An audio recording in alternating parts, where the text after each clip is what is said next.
कहीं जश्न मनाया गया तो कहीं हैरानी जताई गई। कुछ राज्यों में ऐसे रिजल्ट सामने आए जिसकी कल्पना कर पाना भी काफी मुश्किल है। लोगों और ऑपोजिशन की माने तो वो ये कह रहे हैं कि बीजेपी के सभी क्लेम्स झूठे साबित हुए हैं। यहाँ तक कि रिलीजियस और कास्ट के नाम पर पॉलिटिक्स करने वाली उनकी टेक्निक भी देश की जनता ने पहचान ली है और नकार दी है। पर वहीं दूसरी तरफ बीजेपी अब भी पॉजिटिव है और ये भी कहा जा रहा है कि आने वाले शनिवार को प्राइम मिनिस्टर नरेंद्र मोदी अपने third tenure as a prime minister होने की शपथ लेंगे। खैर, ये सारी बातें तो अभी चल ही रही है और इसी के साथ एक और बात जो सबके जहन में चल रही है वो कोएलिशन गवर्नमेंट को लेकर है। जहां बीजेपी ने दावा किया था कि वो इस बार 400 पार के साथ जीत हासिल करेंगे तो वो नहीं कर पाए हैं और इसीलिए उन्होंने तेलुगु देशम पार्टी और जेडीयू को अपने साथ जुड़ने का प्रस्ताव दिया और उनके साथ मीटिंग्स भी की। सिर्फ बीजेपी ही नहीं, कांग्रेस ने भी अपनी पूरी कोशिश कर ली कि वो अलायंस बना सके। इस पूरी सिचुएशन में सवाल ये उठता है कि क्या जो अलायंसेस इलेक्शन के दौरान बने थे वो अब नतीजे बाहर आने के बाद टूट सकते हैं? क्या ऐसा करना अलाउड है? वैसे तो हमने कई ओकेजन्स पर देखा है कि पॉलिटिकल पार्टीज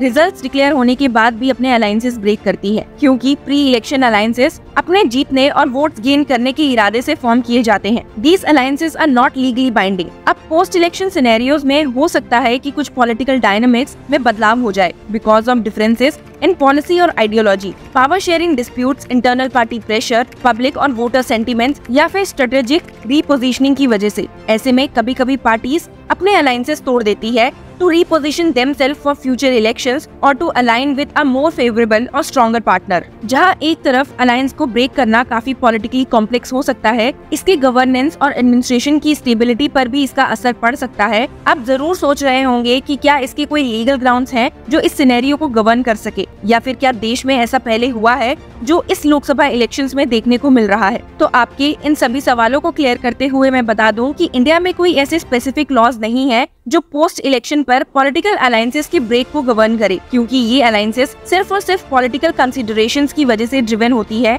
ना कि किसी लीगल मैंडेट्स की वजह से। लेकिन फिर भी कुछ लीगल और कॉन्स्टिट्यूशनल प्रोविजंस हैं जो कोएलिशन गवर्नमेंट के केस में पिक्चर में आते हैं। इसमें सबसे पहला है फॉर्मेशन ऑफ गवर्नमेंट, यानी कि इंडियन कॉन्स्टिट्यूशन के अकॉर्डिंग जो पार्टी या कोएलिशन लोकसभा में मेजॉरिटी सपोर्ट रखती है वो गवर्नमेंट फॉर्म करती है। The president of India invites the leader of the majority party और coalition to form the government, जैसा कि इस शनिवार को देखने को मिलेगा जब प्राइम मिनिस्टर नरेंद्र मोदी अपने थर्ड टेन्योर के लिए फिर से शपथ लेंगे। दूसरा है वोट ऑफ कॉन्फिडेंस। अगर कोएलिशन गवर्नमेंट अपने पार्टनर्स के साथ अलायंसेस सपोर्ट खो देती है तो उसे लोकसभा में अपनी मेजॉरिटी प्रूव करनी पड़ेगी एक वोट ऑफ कॉन्फिडेंस के साथ। अगर वो ऐसा करने में फेल हो गई तो सरकार गिर सकती है। और तीसरा है anti defection law. Indian constitution का 10th schedule, commonly known as anti defection law, ये प्रिवेंट करता है कि कोई भी पॉलिटिकल डिफेक्शन ऑफिस या अदर सिमिलर कंसिडरेशंस के लालच में मोटिवेटेड ना हो। ये लॉ लेजिस्लेचर के इंडिविजुअल मेंबर्स पे अप्लाई होता है, अलायंसेस पर नहीं। Members who defect from their party may lose their seat in the legislature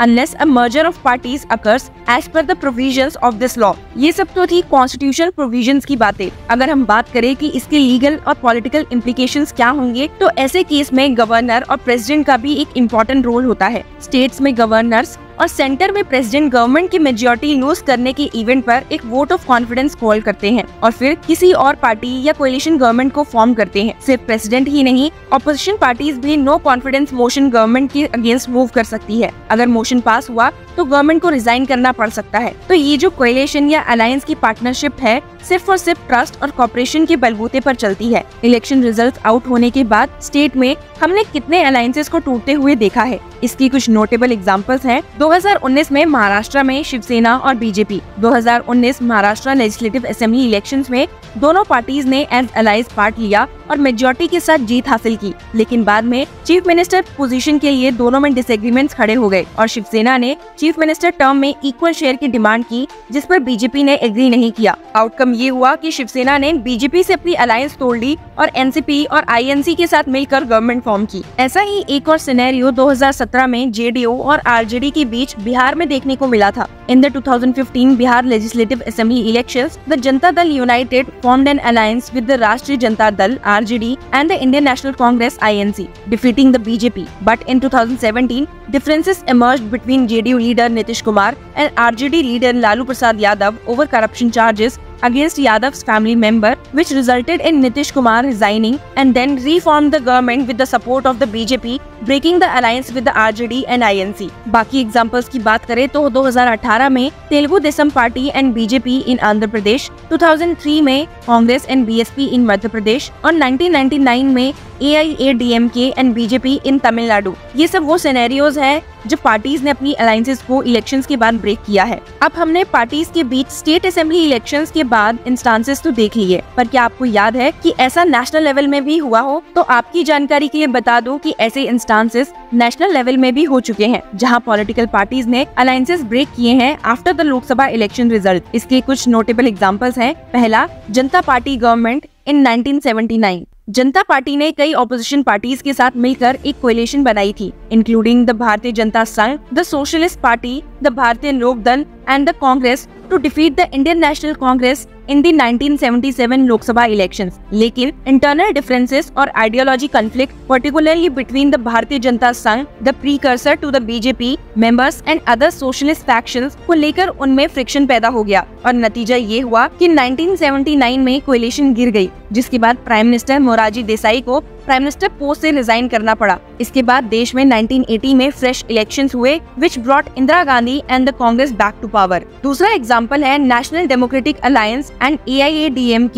in 1999. AIADMK was a key ally to the BJP-led NDA during the 1998 Lok Sabha elections. लेकिन 1999 में AIADMK leader Jaya Lalita ने Vajpayee government से अपना support withdraw कर लिया, demanding the dismissal of the DMK government in Tamil Nadu and citing other disagreements. AIADMK की withdrawal से Vajpayee government का सपोर्ट चला गया और वो वोट ऑफ कॉन्फिडेंस हार गए, resulting in early elections. The BJP then formed a new alliance and won the subsequent 1999 elections, securing a stable government. ऐसे दो और इंस्टांसेस 2008 में United progressive alliance and the left front और 1990 में national front end the BJP के बीच भी देखने को मिले थे। ये सभी वो एग्जांपल्स हैं जो शो करते हैं कि कैसे नेशनल लेवल पर अलायंसेस फ्रेजाइल हो सकती है, subject to various political, ideological and strategic factors. पहले भी breaking of alliances has led to significant political changes and has often necessitated new elections or the formation of new coalition to maintain a stable government। तो इस बार जो coalition government देखने को मिल रही है, क्या उसमें सब स्टेबल रहेगा या फिर से कुछ ऐसे ही चेंजेस देखने को मिलेंगे? आपका क्या कहना है? Share with us